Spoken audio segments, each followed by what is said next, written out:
할렐루야. 누군가를 사랑한다는 것은 자신을 그와 동일시 여기는 것이다. 아리스토텔레스의 말이죠. 오늘 말씀의 제목이기도 합니다. 여러분, 사람은 무엇을 좋아하고 또 무엇을 사랑하게 되면 그것을 자기 자신과 동일시 여기는 그런 경향이 있다고 합니다. 예를 들어 돈을 사랑하게 되면 자기 통장에 잔고가 많이 있을 때는 괜찮은데 점점 줄어가다가 자기 통장의 잔고가 끝이 나면 자기 인생도 끝이 난 것처럼 생각한다는 거예요. 명예를 쫓아가고 명예를 좋아하고 명예를 사랑하는 사람들은 그 명예가 하늘을 날 때는 괜찮지만 갑자기 추락하고 땅바닥에 떨어질 때 자기 인생도 같이 추락한다는 그런 충격을 받는답니다. 여러분은 여러분의 자신과 동일시 생각하는 것이 무엇이 있습니까? 여러분이 사랑하고 여러분이 그것을 자기의 목숨처럼 소중하다고 생각하는 것이 무엇이 있습니까? 오늘 함께 읽은 이 본문에는 돈이 자기 인생의 전부라고 생각했던, 돈을 버는 것이 자기 인생의 유일한 목적이라고 생각했던, 그래서 인생을 후회하고 있는 한 사람이 나옵니다. 그는 사마리아시 여리고동에 살고 있는 성은 사개오, 이름은 게오라는 사람입니다. 이름이 뭐라고요? 네, 사개오 이야기입니다. 사개오 이야기는 너무나 잘 알기 때문에 자세한 내용은 제가 생략하고, 여러분 함께 읽은 3절 말씀에 보면 사개오가 키가 작았다라는 표현이 나옵니다. 얼마나 키가 작아야 이 성경의 문서에 기록할 만큼 키가 작은 사람일까요? 앞에 있는 윤 목사처럼 이렇게 짤딱만하게 생기면 키가 작은 사람이라고 표현할까요? 그렇지 않습니다. 대부분의 학자들의 표현에 따르면 이 정도 키가 작을 문서에 남길 정도의 키가 작은 표현은, 여러분 영화나 TV를 보시면 이렇게 난쟁이 같은 사람들 있죠. 키가 정말 작은 사람들, 거의 장애인 수준의 사람들, 그런 사람들을 이야기한다고 합니다. 여러분, 이건 지극히 제 개인적인 생각이지만 키가 작은 것은 이거는 뭔가 약점이거나 이거는 뭔가 단점은 아닌 것 같습니다. 삭개오가 키가 작았기 때문에 주님을 만난 게 아니겠습니까? 제가 군대 가보니까요, 키가 큰 것이 범사에 불편하더라고요. 군대에 제가 입대하자마자 이제 의정부에 있는 306 부대라는 곳에 이제 입대를 했는데, 가자마자 큰 군복을 막 이렇게 창고에 데려가더니 쌓아놓고 몇 분 안에 골라 입으라는 거예요. 저 같은 키가 작은 사람은 아무거나 입어도 됩니다. 큰 것은 접어 입으면 되고요, 작은 것은 딱 맞아서 좋고. 덩치가 큰 애들은요, 이 잘못 작은 걸 골랐다가 단초가 터지고 막 시급을 하더라고요. 그뿐만이 아닙니다. 여러분 군대 같은 데 가면 키가 크고 체격이 좋으면요, 힘을 잘 쓰겠다 생각해서 일도 많이 시킵니다. 그러니까 매일 허리가 아파해요.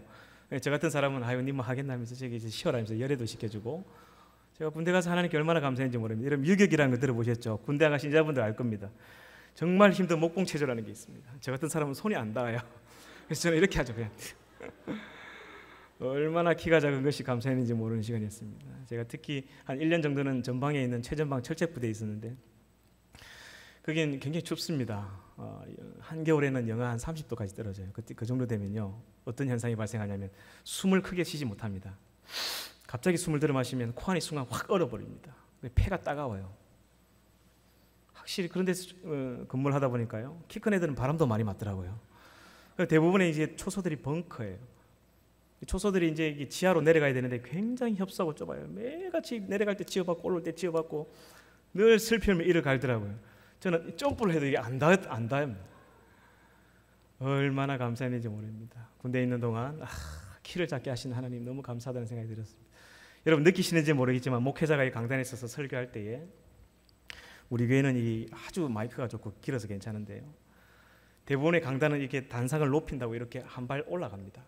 키가 한 180 정도 되는 목사님 오면 우부정하게 이렇게 설교를 해요. 저는 이렇게도 되고 이렇게도 되고 만사 오케이입니다. 할렐루야. 키를 작게 하신 하나님을 찬양합니다. 오늘 이 밤에 키가 작으신 분들은 하나님께 감사하는 시간이 되길 바랍니다. 키가 크신 분들은 심심한 하나님의 위로가 함께 하시길 바랍니다. 삭개오는 키가 작은 정도가 아니라 완전히 장애인 수준이었죠. 여러분, 이 유대 사회에서 장애인으로 살아간다는 것은요, 먹고 살 길이 아무것도 없습니다. 그런 그가 어떻게 세리의 장이 되었을까 생각해 보면 이 삭개오의 삶이 참 어떨 때는 측은해요. 여러분, 그 당시에 이 장애인, 그 유대 사회에서는요, 우리나라도 한 30-40년 전만 하더라도 장애인들이 정상적으로 살 수 있는 그런 환경이 아니었습니다. 우리 청년부에 이 지체장애우 한 명 있는데, 제가 그 집에 신방을 갔다가 그 어머니한테 굉장히 충격적인 이야기를 들었습니다. 여러분 여기 광안리에 벚꽃이 피면 삼익빛이 아시죠? 불과 20년 전의 이야기래요. 자기 아들을 이렇게 휠체어에 태워서 바람을 쐬러 간다고 거기를 돌면요, 나이가 드신 분들이 너무 상처되는 이야기를 했대요. 좀 표현이 좀 그렇지만 속된 이야기지만 양해를 해주십시오. 이 병신을 왜 여기 데리고 와서 돌아다니냐고. 너무너무 가슴이 아팠대요. 그런 아들을 둔 것도 마음이 아픈데 사람들이 그렇게 바라보는 거예요. 불과 20년 전에. 여러분 2000년 전 유대 사회는요, 장애를 가진 것은 저주였습니다. 네가 뭔가 죄를 지었기 때문에 하나님이 너에게 저주를 내린 것이다. 이런 사상이 있었던 시대였죠. 장애인은 부정한 존재였습니다. 교회에 들어가서 예배를 드릴 수가 없어요. 그 성전에 들어가서. 여러분 그 골든 게이트라는 성전 미문에 있던 장애인을 기억하시나요? 거기 안에 들어갈 수 없는 존재였죠. 이랬던 이 삭개오가 어떻게 세리의 장까지 올라갈 수 있을까요? 그 당시에 세리의 장은 나이가 한 50 정도 돼야 오를 수 있는 위치였다고 하죠. 그 당시에 평균 수명이 50세에서 60세 정도였으니까요. 그는 굉장히 나이가 많은 사람이었습니다. 그리고 그 장애인으로 그 자리까지 올라가기 위해서 그는 정말로 치열하게 자기 인생을 살았을 거예요. 죽지 못해서 살았을 거예요. 장애인으로 태어나서 할 수 있는 일이 아무것도 없다 보니까 다른 사람들이 부정하게 생각하는 그 세리의 일을 할 수밖에 없지 않았나? 저는 그런 측은한 마음이 때로는 들더라고요. 그렇게 해서 이제 아무튼 돈은 많이 벌었습니다. 여러분 지금 이 시대에 삭개오가 태어났다면 장애를 딛고 성공한 굉장히 부유한 칭찬받을 사람이겠죠. 그러나 그 시대에는 그렇지 않습니다.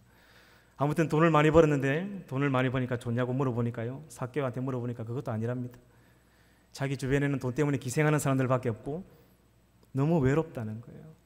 자기의 마음을 터놓고 누구에게 단 한 번도 이렇게 속마음을 이야기할 수 있는 친구가 없다는 거예요. 그러던 그에게 어느 날 자기 밑에 있었던 마태가 예수님의 제자가 되었다는 이야기를 들었습니다. 평소에 예수님에 대한 소문을 많이 듣고 있었는데 그분이 이런 세리, 천대받는 사람들을 자기의 제자로 삼았다는 거예요. 그래서 그때부터 이 삭개오는 예수님을 만나보고 싶었던 것 같습니다. 예나 지금이나 누군가를 그리워하고 보고 싶어하는 마음은 참 아름다운 것 같습니다. 그래서 이제 어느 날 이 사마리아시 여리고동에 예수님이 오신다는 소식을 듣고 그 예수님을 만나러 나갑니다. 여러분 그러나 절대로 쉽지 않은 길이었죠. 여러분 아시는 이야기죠. 이 당시에는 그 사람이 버는 돈에 비해서 재산을 이렇게 세금을 먹인 것이 아니라 똑같이 세금을 먹였습니다.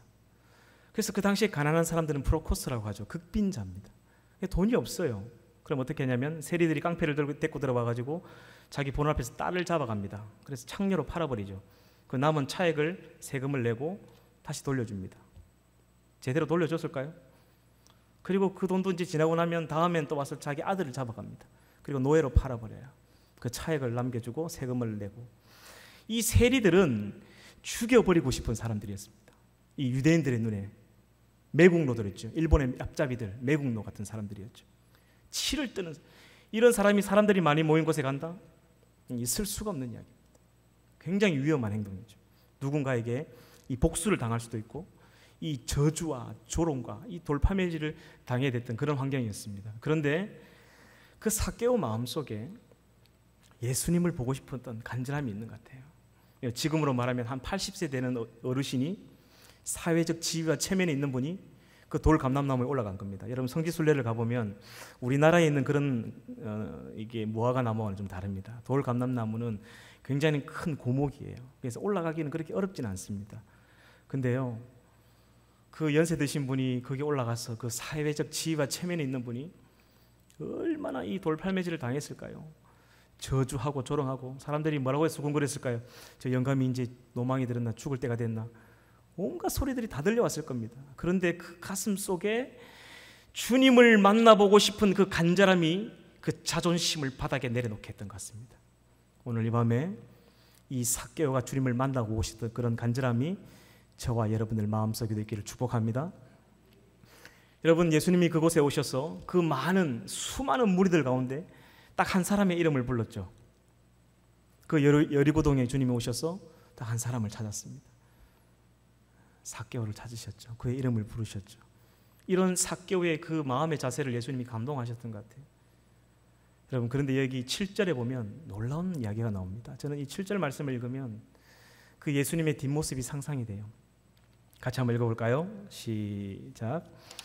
무사람이 보고 수군거려 이르되 저가 죄인의 집에 유하러 들어갔도다 하더라. 아멘. 저는 이 본문을 읽으면 마음이 굉장히 찡합니다. 왜 그러냐면요, 지금까지 그 사람들이 삭개오를 향해서 저주하고 조롱하던 그 모든 모욕들이 예수님의 삭개오의 이름을 딱 부르는 그 순간부터 그 모든 비난이 예수님께로 향합니다. 그리고 예수님이 그 삭개오를 이렇게 대동해서 집으로 가는 그 등 뒤로 얼마나 많은 사람들의 그 비난과 욕이 들려왔을까요?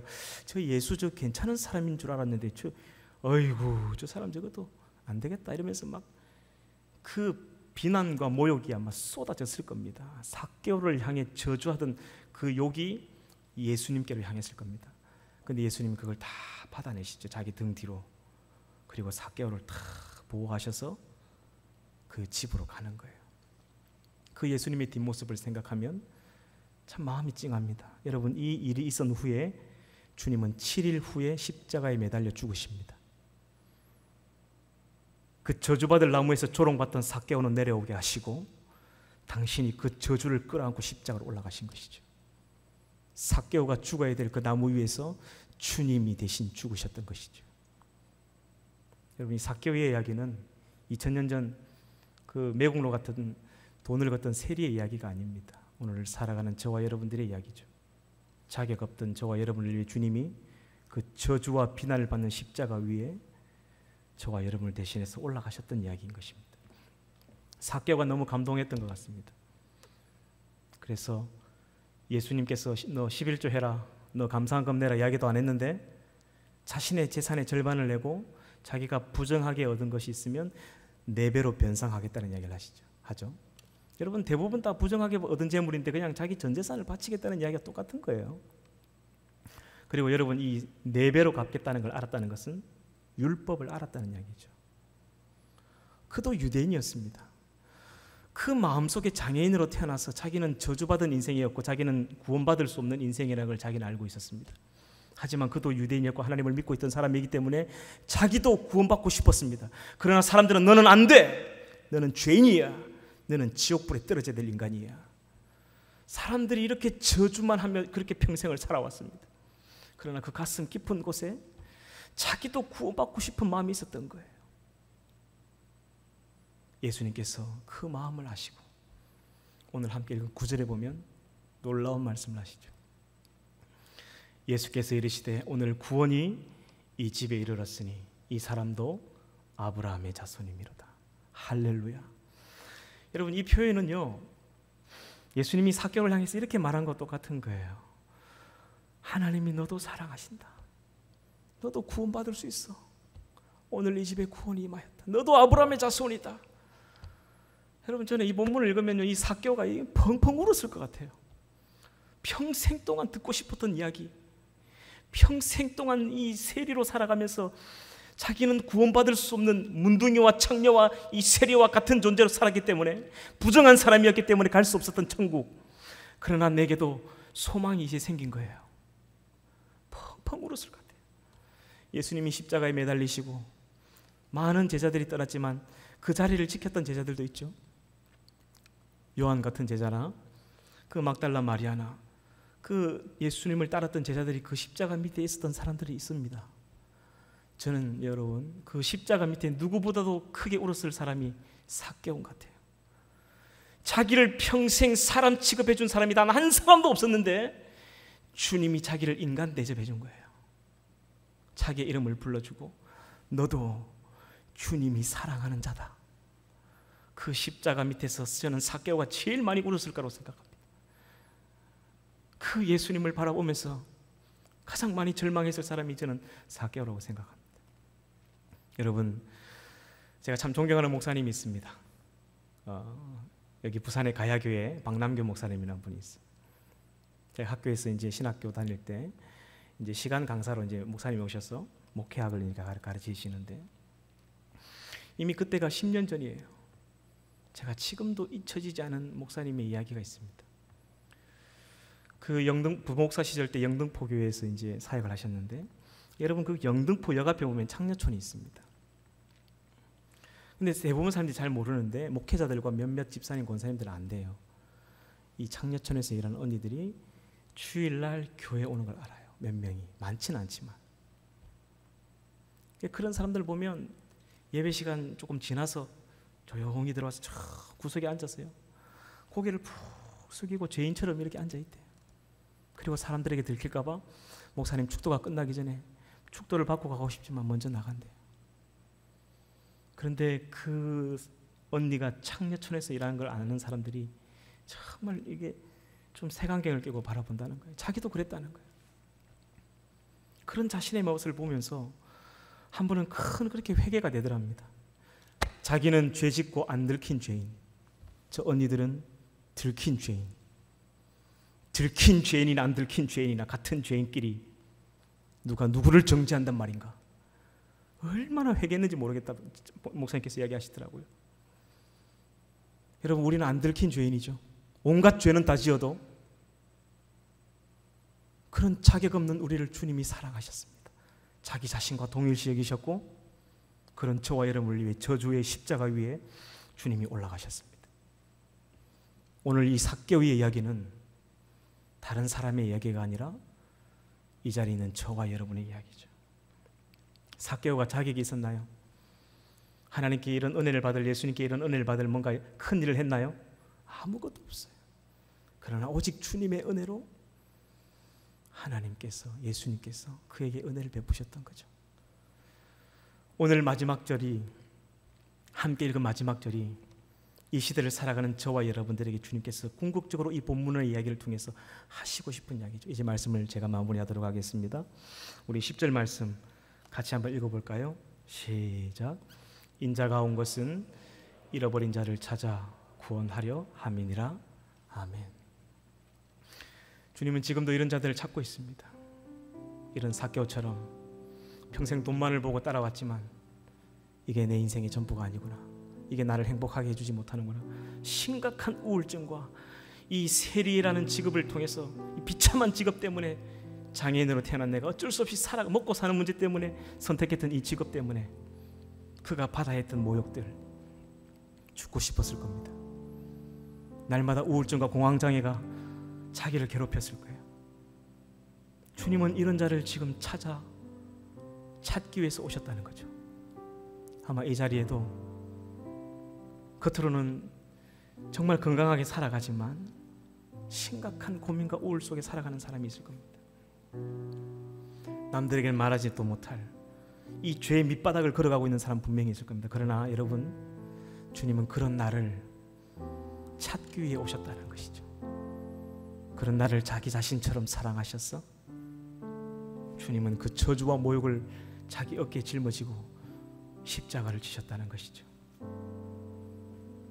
우리가 살아온 이 삶이 그저 내가 내 힘으로 살아온 것 같지만 모든 것이 하나님의 은혜인 줄 믿습니다.